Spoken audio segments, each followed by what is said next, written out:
Seven direct reasons why men stay single. So I don't know if this is real or fake or if this is AI, but let's get into the video. Like, share, subscribe, stay tuned for more reaction videos.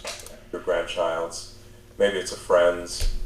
Everyone's dressed up smiling, and you watch as another couple exchanges those timeless words, "Till death do us part." Beautiful moment, right? But if you're like me, somewhere in the back of your mind, something stirs, because you've lived long enough to know the numbers. You've heard the stories. You've watched lives that look perfect from the outside crumble behind closed doors. Here's what's interesting. Today, more men than at any other point in modern history are choosing to stay single. Not because they've given up, not because they're bitter or broken, but because they've learned something most people don't want to talk about. Something uncomfortable. Something brutally honest. And you know what? If we're being real with each other, if we're cutting through all the social conditioning and cultural expectations, this might be one of the most important conversations we never have.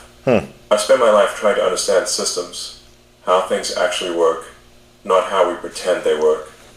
And when you apply that same first principles thinking to modern relationships, to marriage, to the choices men are making, you start to see patterns.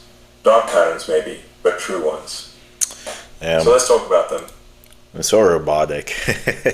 He's so robotic. But he's not wrong. I mean, the data speaks for itself. It speaks for itself. You cannot deny it anymore. Not with anger, not with resentment, but with clarity. Think about the last time someone asked you about a friend who never married. What words did people use? Commitment phobic, maybe. Selfish, immature, Peter Pan syndrome. We've built this whole vocabulary designed to shame men who choose differently. But what if that choice isn't about fear at all? And you know what? That can also come from family. Maybe not the same words, but pressuring you to rush to do it, while not understanding that circumstances now, in 2K25, a lot different than 1980, 1970, 1990 even. It's way different now. You have to think about so many things before making commitments. It's literally life or death. I sound dramatic, but hey, it's a reality now. What if it's about seeing something clearly that most people refuse to acknowledge? Let me start with something personal. Throughout my career, I've watched brilliant engineers, creative minds, people capable of extraordinary things, watched them enter relationships and slowly, almost imperceptibly, begin to dim. Not because love is bad. Love isn't the problem. But because modern relationships, the way we've structured them, the expectations we've loaded onto them, they've become something else entirely. Something that trades freedom for security, authenticity for approval. That's deep, man. That's deep. And that's the thing I hate about. I hate to say it, but when you date and the person of the opposite sex you're into, if they're at a certain age, they will bypass physical attraction and aim for things that are towards security, which makes it not authentic, right? Which makes that person that they are seeking all this requirements from, they have to do things for their approval. I don't know if I'm making sense, but it takes one to know one. That's all I'll say. Sovereignty for companionship. And here's the first uncomfortable truth nobody wants to say out loud. For many men, modern relationships have become financial traps. I know, that sounds harsh. There is no, that's true. It's a financial burden. It really is. Even in the dating stages. And it's a financial burden if it wasn't something worth it anyway. It's not a financial burden if it's worth it. But that's the thing. How much sifting through do you have to go through to find something that is worth it? How many fries are you willing to have? How many talking stages do you have in you? I'm done. Seriously, it's too much of a headache. Unromantic. But stay with me here. Let's think about this logically. You know those conversations people have about whether marriage is worth it? Usually they're dressed up in emotional language, right? About love, about partnership, about not dying alone. But strip away the sentiment for just a moment and look at the pure economics, the hard math. When somewhere between 40 and 50% of marriages end in divorce, and when men lose, on average, somewhere between 70 and 80% of their wealth in those divorces, we're not talking about a relationship anymore. We're talking about the worst financial decision you could possibly make. Worse than any investment. Worse than any business deal. Because even if it fails spectacularly, you're still paying for it for years, sometimes decades afterward. I've known men, brilliant men, who've been married 2, sometimes 3 times. Each time believing this one will be different, and each time they lose everything. It's crazy, man. And that's so real. In my workplace, I know someone. Well, this person is a person that my coworker knows. This person is almost in their 50s. They have to go back to live in their parents' house because they went through about 2 divorces that really stripped them of everything. So they have to live at their parents' place. They're having trouble getting a job because of some things that they did out of anger in that situation. Almost in their 50s, going back to live in their parents' house. These are stories I hear on the regular. Maybe not that extreme, but somewhere along those lines of losing everything because of divorce. I'm not saying this to scare you. It's a reality. It's a reality that I see, that you hear online, and so on. People try to gaslight it as if it's not there. We're in different times. This is not 1980. 1970, 1960, 1990. It's not anymore. It's 2K25, 2K26. Savings, gone. Their house, gone. Years of careful financial planning, wiped out. And then alimony, child support that exceeds what it actually costs to raise children, legal fees that drain what little remains. These aren't isolated cases. This is the statistical reality. But here's what makes it even darker. Even successful marriages, ones that don't end in divorce, they're often financially devastating for men in ways we don't talk about. Think about it. There's this expectation right from the start. You're supposed to pay for the engagement ring, several $1,000s minimum, and the marketing tells you it should be multiple months of salary. Then the wedding, tens of thousands, often more. Then the house, because her apartment isn't suitable for raising a family. Then the car, because hers isn't safe enough. The lifestyle inflation that comes with building a life together, where every decision involves upgrading, expanding, spending. Now, I'm not saying people shouldn't spend money on things they value. That's not the point. The point is, what are you trading? What's the return on that investment? And more importantly, what else could you have built with that time, that energy, that wealth? I talked to a man recently, he's in his late 40s now, and he told me something that stuck with me. He said, for the first time in my life, I'm alone with my thoughts. And you know what I've discovered? The changes you can make in your life, the growth that's possible when you're not compromising every single part of yourself every single day, it's incredible. And I thought, that's it. That's what financial freedom actually buys you. Not stuff. Time. Time to build wealth that compounds instead of expenses that multiply. Time to invest in yourself, in your growth, in projects that matter to you.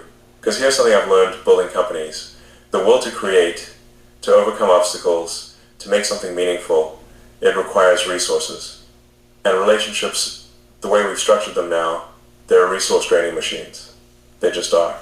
The single man builds wealth that grows. The married man often builds expenses that multiply faster than his ability to meet them. Which is unfortunate. Unless you leave your legacy, unless you have kids and build them up in a positive way and they grow up to do things. That's the only thing I can see that would be worthwhile, you know. But if it's not that, then what is it for? Love? I'm being real. What is it for? If it's not to build a family, to build a legacy, to have some sort of future, to carry on your name, what is it for? You know, without looking at stats on divorce rates and the likelihood of it not being successful, isn't it to build a family? Isn't it to have your last name carry on? If it's not that, then what? Love?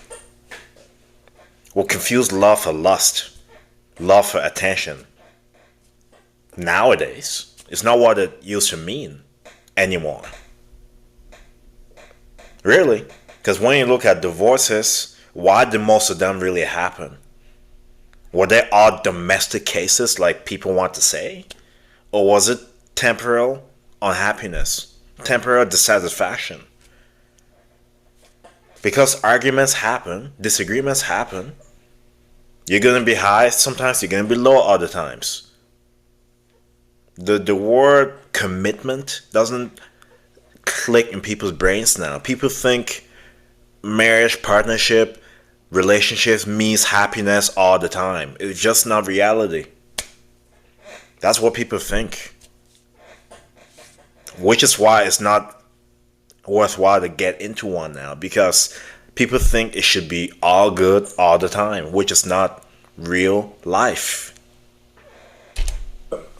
So, which path leads to actual power, to actual freedom?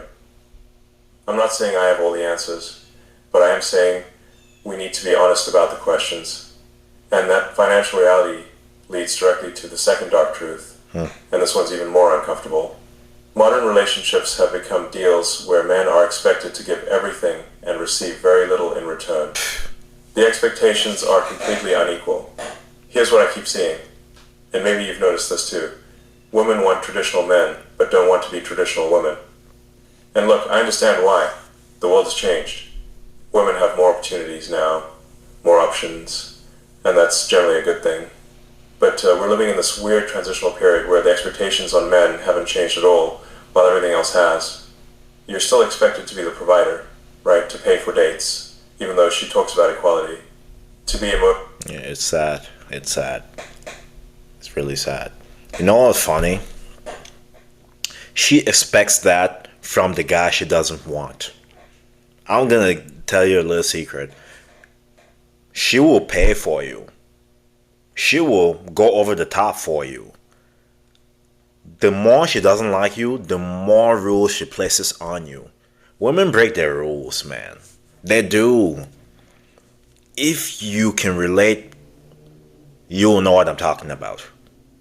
They'll say you have to be a certain height, make a certain amount per month, pay for everything, blah, blah, blah, blah, blah. While, on the side, she's dealing with someone that's probably homeless. Not all, but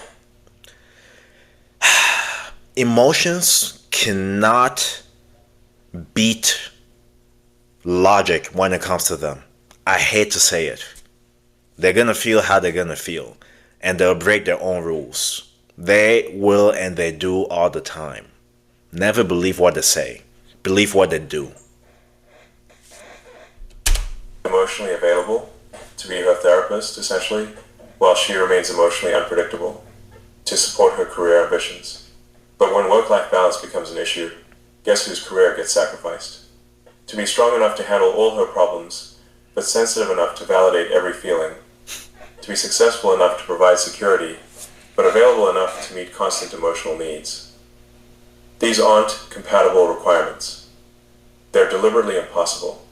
They're standards designed to keep you in a state of constant failure, constantly trying to measure up to something that can't be measured up to. And it's not just her, it's her entire ecosystem, I had someone tell me once, the best thing about being single isn't just not dealing with her, it's not having to deal with her family. It's peace. And I thought, that's brutally honest. It's peace. But it's true. You're expected to manage their emotions, attend their events, fund their lifestyles in subtle and not so subtle ways. You become responsible for an entire network of people who expect your resources, your time, your energy, but offer what in return? Dating apps have made this worse. When someone has access to hundreds of potential partners with a single swipe, why would they work on themselves? Yeah. Why would they invest in you, in building something real, when they can just find someone different tomorrow? Yeah, exactly. It creates this dynamic where men are viewed as interchangeable resources rather than human beings worth building something meaningful with. And this is where it gets psychologically dark. Wow, man. When traditional structures collapse, which they have, new forms of manipulation emerge. And the most effective manipulation is making someone believe they're failing at games that literally cannot be won. The expectations keep shifting, the goalposts keep moving, and you're left feeling like you're never enough, when the truth is the game was rigged from the start. The single man stops playing entirely. He opts out. And that's not weakness, that's strategy. Which brings me to the third truth, and this one's about something we don't value enough anymore: peace of mind. When was the last time you heard someone in a relationship say, nothing compares to partnership? I said it, peace, man, peace. Like, I see a lot of guys saying that word now more than ever. I just want peace. I want to be able to eat my sandwich, watch TV, play my game, read my book, listen to my podcast without any bickering and gossip and what if and trying to fix this and trying to it's just sitting in a room that is quiet and drinking my tea. Man, that's a great feeling. But you certainly don't have that when you're in these relationships. You don't. I don't want it anymore. I just don't.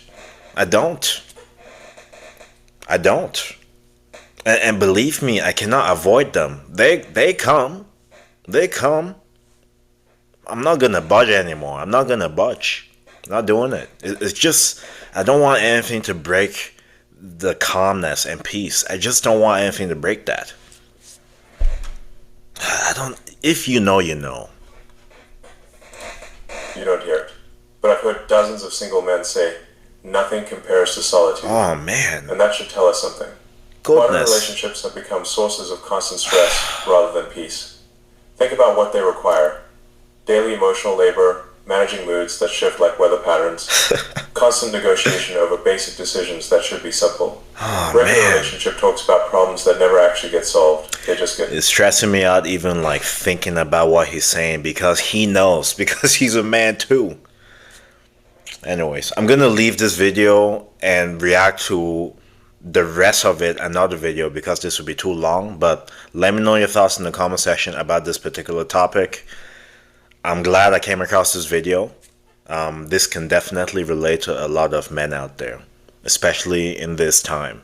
Anyway, thank you so much for being here to this point. Subscribe, like, stay tuned for more reaction videos. God bless you.